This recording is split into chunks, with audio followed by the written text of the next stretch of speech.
he moved up. I think that was in 2019. He moved up to the heavyweight division, and since then he's conquered everybody that you need to think of. Like you mentioned, the boy Anthony Joshua. In fact, he took all the two belts from Anthony Joshua, and now he's dominated with the 3 belts, combining heavyweight division belt in the World Boxing Council, of course, which is the greatest, with the World Boxing Association and World Boxing Organization belt. So I'm not sure anybody would want to argue with him who is the greatest in the heavyweight division right now in boxing. But is there anything to conquer? He's had 23 fights, not lost anyone at all, as compared to his opponent who has lost, I think this is twice, and it's to the same man, Alexander Usyk. I think the man has nothing to lose. Just like you mentioned, coming in from the cruiserweight division, he never lost a single match in the cruiserweight division. Then again, you know, coming up to the heavyweight division, I think some fighters were taking him for granted. Rather, for a boxer that is coming up via the cruiserweight division, never lost a single game down, and now graduating to the heavyweight division and continue to fire from all cylinder. I tell you, like I said earlier, he is the greatest boxer on the planet Earth as it is right now, having not lost a single match, down from the cruiserweight division to the heavyweight division right now. And it clearly tells the world that indeed this man is untouchable, this man is infallible, this man has kept a 100% record and continue to show the world what he brings to the table. And for me, it's going to take a tough fighter, you know, to defeat Alexander Usyk, because I take a look at him, the pace, his agility, his techniques and tactics on the ring out there is very, very phenomenal. And for such a man that has such pace and a southpaw puncher for that matter, it could be very difficult for him to be, you know, humbled in the near future as it is. But I tell you, big congratulations to the Ukrainian, who have demonstrated clearly that he's indeed has come to stay, and he is the number1 boxer across the globe right now. So I think I'm short of word. Alexander Usyk, no doubt, the heavyweight champion of the world. Saudi Arabia continue to witness and, of course, host heavyweight bouts, not only in boxing, but in other sports. True. I think, of course, you know, the issue with Saudi Arabia, their human rights issue and all of that, their image was dented because of their human rights violation, you know, but then they are trying to use sports, you know, as a makeshift to also water down that, you know, human rights issue. And I tell you, they've actually succeeded, and they are succeeding rapidly. Don't forget, the hosting right of the World Cup 2034 has also been, you know, given to the Saudi Arabia, and that is so clearly tell you that indeed it is no longer sport wash as some person, you know, thought it was. Not just in the world of football. You talk about boxing, they are bringing some of the heavyweight boxers, top-notch, you know, boxers down to Saudi Arabia. Talk about golf, they're also there. Tennis, of course, they are also there. Talk about Formula. So I tell you, the Saudi authority, they are doing something very spectacular in terms of sport, and that is why we are seeing this massive surge in sport development in Saudi, you know, Arabia. And I tell you, they will begin to reap the benefit of what they've actually plunged into, trying to revive or revitalize sport right there in the Saudi Arabia. Maybe 5 years' time, you get to see or begin to see the benefit, you know, maybe financial benefit and other benefit that is attached for the Saudi authority pulling out such massive idea and investing massively in the sport, you know, activity. So I tell you, Saudi Arabia right now, it is the hub of sport generally. Something very interesting about this boxing fight, and I'm not too sure a lot of people look at this side of it, but I'm more interested in the financial purse attached to this fight. The very first fight made this year, we saw 115 million pounds, you know, at stake. And in that fight, of that 115 million pounds, Tyson Fury had a chunk of it, 80 million pounds. Just about 30 or so went to Alexander Usyk, because that was the agreement then. When he beat him and, of course, had all the titles with him, this second fight saw 150 million pounds, you know, at stake. And now it's the turn of Alexander Usyk to take far larger chunk of that 150 million pounds than what is his name now, Tyson Fury. So all in the space of about 6 months, fortunes have changed both in titles and in bank balance. Yeah, I think it's a massive one for Alexander Usyk. In the first fight, you know, Tyson Fury, because of his pedigree in the heavyweight division, he called the big shot. You know, then that is why the pause actually favored him. He took about 70% of the pause in the first fight. But the reason for Alexander Usyk taking the chunk of the money this time around is very clear. He has unified all the belt. Even decided to relinquish one of the belts, talking about the IBO belt. Then, so I think he was the man that was supposed to call the shot. He has the knife and he has the, you know, yam, whichever way he wishes he cut. And for me, it is no surprise, because for a man that you know, has unified all the bed and is still with the bed, I think it's just very simple mathematics that are there anybody coming to challenge him is going to adhere to the terms and conditions that Alexander Usyk is going to put down. And of course, that actually happened. He should attract the chunk of the money, and that is what actually came to him this time around. More like the table turning for Tyson Fury. In the first fight, you took the chunk of the money. This second fight, Alexander Usyk defeated you, has all of the belts. So I think it was the turn of Alexander Usyk to smile home, you know, to his bank account. And I tell you, he truly deserved this very one because he worked it out. The Kingdom Arena in Jeddah, Saudi Arabia, featuring that one, and you understand why the post is very high. If you have a bout sponsored by Saudi Arabians, then you know that a lot of money will be involved, and that's why we will return again to Saudi Arabia for yet another heavyweight boxing bout. For us now, we'll take a break. When we return from the break, we'll bring you some more exciting football stories. Manchester City, in fact, the city of Manchester, whether it's on the blue or do I say the red corner, is not smiling this morning because of what happened to them at the weekend. We'll let you know what has happened to the Manchester teams. And beyond that, Real Madrid and FC Barcelona as well tangling in the Spanish La Liga. But it is Atletico Madrid that sit pretty just before Christmas at the top of the La Liga table. We'll bring you reports of what has happened across, especially with the Premier League here in Nigeria as well, when we do return from a break. Go nowhere.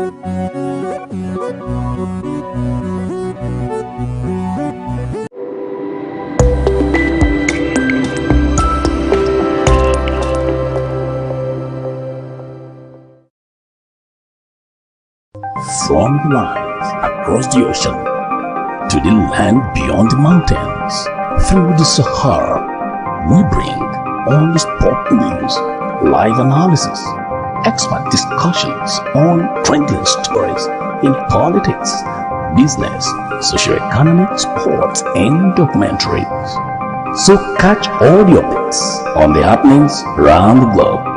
Stay focused on the fact today. Only on ATN.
Welcome back. It's Sports Talk here on Atlantic Television Network, and of course, in the spirit of the season, quite a lot is happening on the pitches around the globe, and of course, in the courts as well. Mike, let's get to football now on the program, and we'll start with the Premier League here in Nigeria. Interesting fixtures at the weekend, and match day 17 turned in some very spectacular and surprising results to me as well. First, let's look at what happened at the Cathedral in Enugu, where Rangers International was at home against 3SC of Ibadan, Shooting Stars of Ibadan, so to say. And in this match 18 fixture, we saw 1-0 at the end of 90 minutes plus added time. And a lot of people are surprised that it was Shooting Stars that came to Enugu to take away all 3 points, and someone will say that was desecration of the Cathedral. It was a clear desecration of the Cathedral, no doubt. But, you know, Shooting Stars, they deserve their victory because they pressed very hard, especially in the first half, to get their first goal and also sustain that pressure against the defending champion, talking about Enugu Rangers, who failed to convert their chances when it came their way. But then, in the dying minute of the moment of the game, Enugu Rangers had a chance to even draw level and take 1 point out of that game because they had penalty, especially in the dying end of the game. But they failed to convert their penalty, and that gifted their opponent all 3 points. And I tell you, it's not a good one for Enugu Rangers, who is the defending champion. Courtesy of that, point drop right there, they've further moved down, away from the chasing pack of Remo Stars, who also won their match 2-0, thereby solidifying their position at the top spot. So generally, I think the Cathedral was desecrated over the weekend. The Secretary Cathedral at the weekend in Enugu, and we hope that they will find a way to bounce back, because this is not too good for their fans. And if you look at it, they were looking at cementing their position around the top 4 on the Premier League table, but now they are not doing any of that. Yes, Remo Stars are better than them. Talking about Remo Stars, they beat their opponents at the weekend by 2 unreplied goals. Yeah, not surprised for Remo Stars. They continue their surge in the season. It's been between Remo Stars and Rivers United, going back and forth. We see that this week Remo Stars top the league. Next week, Rivers United takes over. But it wasn't to be for Rivers United this time around. They went away to pick up 1-1 draw, giving that Remo Stars the advantage of taking all 3 points, thereby topping them on goal difference as it is right now. So a big victory for Remo Stars. Don't forget, in the last 2 years right now, Remo Stars seems to be the Arsenal of England. In the last 2 seasons right now, they've been chasing the winner back and forth, trying to lay their hands on the Nigerian Premier League title, but it has not come easy for them. Let's see if they can be able to break that jinx this season, and they are looking likely to break the jinx, because they are not letting anything go. They are keeping up the pace with the league leader, and of course presently they are topping the league. Let's see what comes up next week. Remo Stars beat Bayelsa United by 2-0 at the weekend. That was at Ikene, their home ground. But like you mentioned there, they jointly stay top on the league table with Rivers United that played a 1-1 draw with Nasarawa United.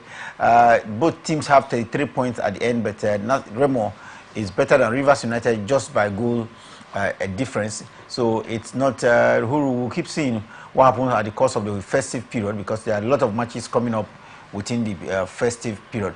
Looking at further 18, the match day 18 fixtures, Sunshine Stars, this time around, we are 1 goal better than Academy Warriors. So me, this is like a shocking result. It looks like Sunshine, do I say, have put their troubles behind them?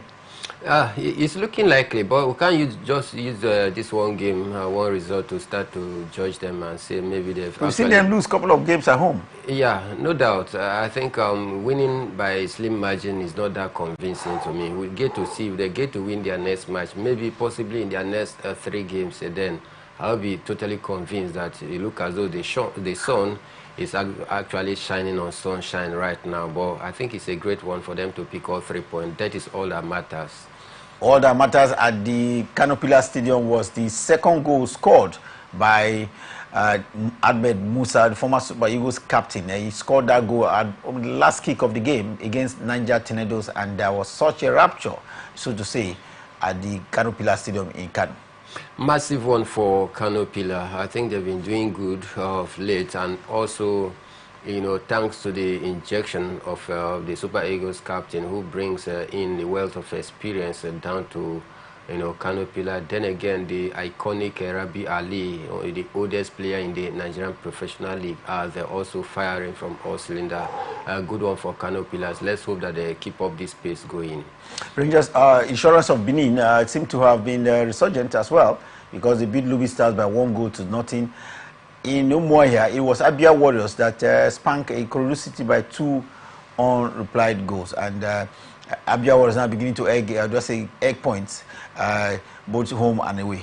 Yeah, I think it's a great one for them, and for Ikorodu City, not a good result, though they have been in form of late. I think they are the surprise package for this season in the Nigerian Premier Football League, going by the result in their position where they are seated right now. As a club that have gone promotion this season to the NPFL, I think they are doing a lot as well. So for me, I think it's a good one for their opponent. But for Ikorodu City, and not a good result, not one that they would have expected this time around. But it is football, and it is what it is. It is what it is, and that's what we will see tonight at the Gospel Aquabio Stadium. Aqua United will take on Heartland FC. This looks like there's a sub-regional derby. Yeah, and for Aqua United, I'm thinking they need this result more than their opponent. It hasn't been an impressive ride for Aqua United.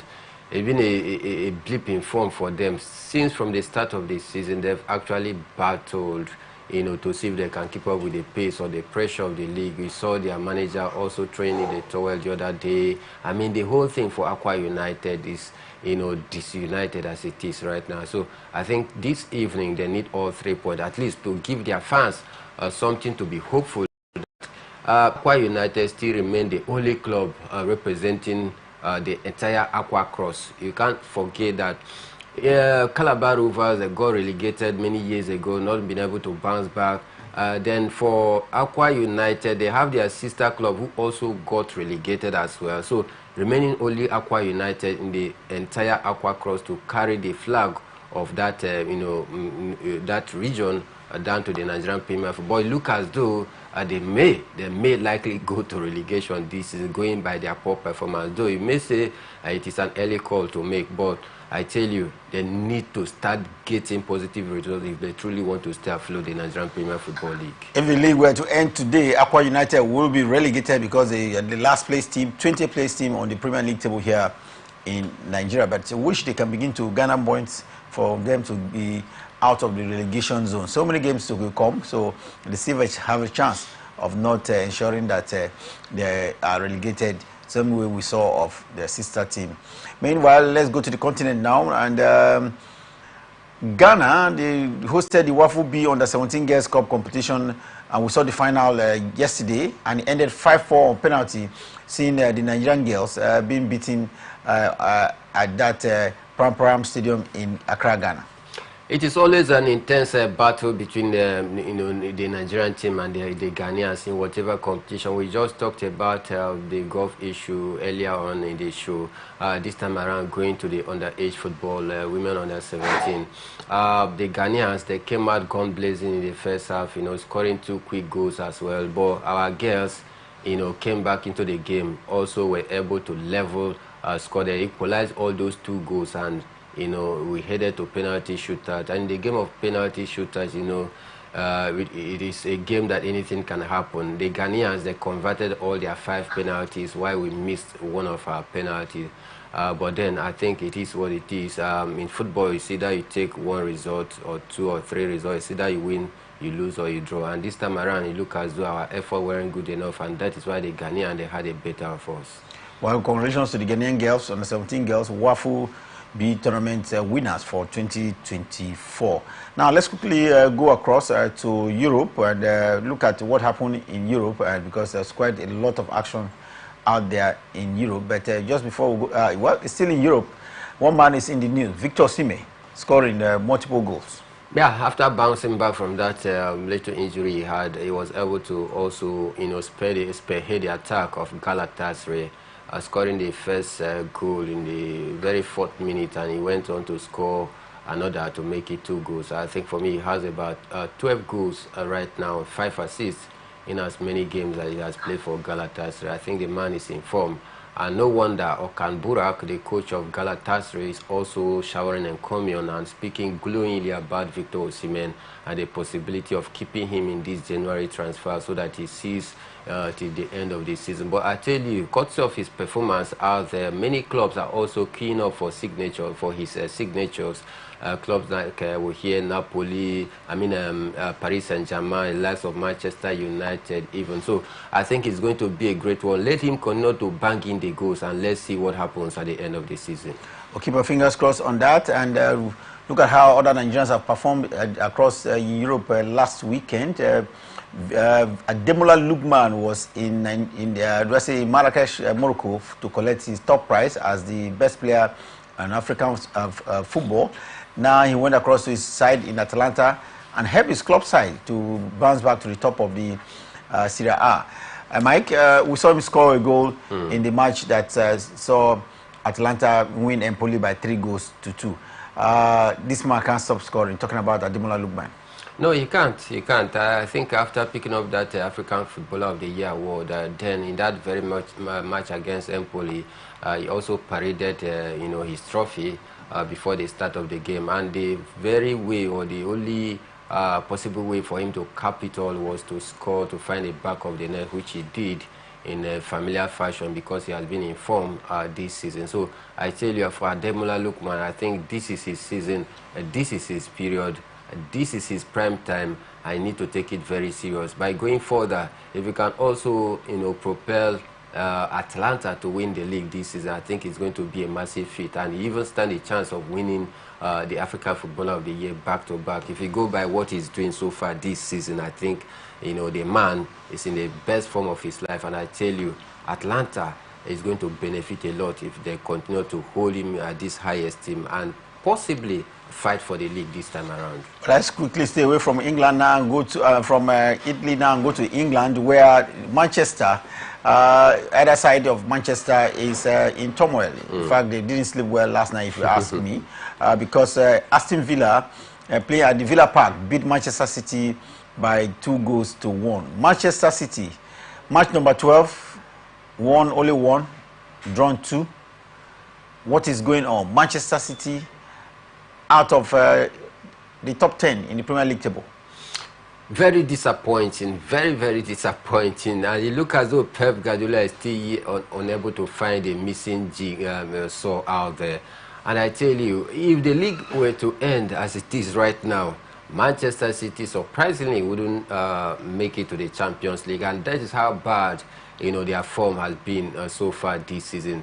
12 straight games, they've managed to win just one, that just like you mentioned earlier, drawn 2, lost 8. That is quite incredible for a coach such as Pep Guardiola, the pedigree that he has built for himself. I mean, this is very, very unbelievable. Seeing Aston Villa humiliating, Manchester City after they lost their last game, I think for me, Pep Guardiola need to find how to fix this storm, because I tell you, it is not a good one. If not for his past antecedent and what he has won for Manchester City, any other coach loses this kind of number of games in other clubs, he will be fired. Well, coincidentally, before the start of the season, he just penned a new contract, and that keeps him out there. Though I listened to Pep Joseph Salah Guardiola speaking shortly after that game. He said that he is going to fix the problem. According to him, say, just give me my players, give me my injured players, and we are going to bounce back. But the question is, without your injured players, can't you make a positive impact? Last season, we saw Manchester United and Chelsea. They were the club that suffers the most injuries last season, yet they were still able to manage themselves and head to Europa or the Conference League. So for me, I think the citizens, they need to find a way of fixing this problem. Blue side of Manchester suffering one of the worst defeats you can find in the Premiership, and the red side of Manchester too didn't do any better, because Bournemouth fired Manchester United 3 on-reply times in the Premier League, and this is Manchester United's worst season in the history of Premiership. Mike, what could be happening? Amorim was brought in, but it looks like he's not having any answer to the problems of Manchester United. According to him, quoting him, not verbatim though, he said we will continue to suffer. Manchester United will continue to suffer for now until they get it right. I think for me, I feel for Ruben Amorim. A young man was doing pretty well for Lisbon. You know, coming over to Manchester United, the hope was very high, was a high, expectation. But then I tell you, nothing seems to have changed since Erik ten Hag left. He has been the same disjointed kind of play, struggling in every game where you should expect them to get all 3 points. And against Bournemouth, quite surprising, quite shocking that they lost 3 goals to nothing. Couldn't even find, a consolation goal, and that is how bad the season become for Manchester United. Atletico Madrid went to the Bernabeu and to Olympiacos Stadium. Olympiacos Stadium, home of temporary home of FC Barcelona, and beat them by 2 goals to 1. I watched that encounter. The last kick of the match saw Atletico Madrid win by FC Barcelona, and it was so much outcry of despair out there at the Olympiacos Stadium. What could have happened to FC Barcelona? Everybody packed in front, hoping to score a goal, and that through pass, and all 3 points left. They catapulted Atletico Madrid to the top of the Premier League table, and you don't help your neighbor to become champions, so to say. And because earlier we've seen Real Madrid as well, winning to playing second place position. So now FC Barcelona left the first place position and dropped to third place position and helped third place Atletico Madrid to become the first place team on the La Liga table. Quite surprising and quite devastating for Hansi Flick men. They've not been able to win their last few games. It tells you how they are actually struggling. The last 5 games they've played so far. Though they started the game on a very impressive note, dictating possession, knocking the ball around, getting opportunities, but then they squander most of the opportunity. But take the first lead out there. Second half allowing Atletico Madrid, to level scores when Rodrigo de Paul actually find the back of the net. As though that wasn't good enough. When Barcelona was pressing for the winning goal, they forget their back open, and that is how, the substitute talking about Solot came in and then nicking the goal 90 plus 6 minutes. In fact, it was the last kick of the match, and that is how bad it was for Barcelona. And Atletico Madrid fully took advantage of that, by going top of the league as it is right now, even with a game in hand. So I think it's a big victory, a sweet one for Atletico Madrid, but then it's a sour defeat for Barcelona. Well, for those of you who follow the Premiership in England, they're asking about Chelsea and Liverpool. Liverpool, of course, continue to lead after spanking the opponents last night by 6 goals to 3. And for Chelsea, I want to say maybe drop points, playing away, played a goalless draw with the opponent. All the details of what happened in Premiership in England will come out to you on our program, Sports Extraordinary, at 6 p.m. But the same thing will happen as well with the Spanish La Liga and the German Bundesliga, not forgetting the Italian Serie A. But for those of you who follow the Bundesliga in Germany, Bayern Munich can't stop scoring goals, and they continue to lead out there as well. So I will bring you a comprehensive result of all the matches that took place in Europe, and first starting from Nigeria and all the top 5 leagues in Europe as well. For those of the fans of Kylian Mbappe, he continues to score as well for his side, and we hope that more goals are still in his boot. Mike, we have to wrap up the show at this point in time because of time, but like we said, at 6 p.m. Nigerian time, Sports Extraordinary will give details of all that took place across the world in terms of sports. And until then, remember, peace and unity are clearly pathways to progress. Always enjoy here on Atlantic Television Network.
From the lines across the ocean to the land beyond the mountains, through the Sahara, we bring all the sport news, live analysis, expert discussions on trending stories in politics, business, socio-economic, sports, and documentaries. So catch all the updates on the happenings around the globe. Stay focused on the fact today, only on ATN.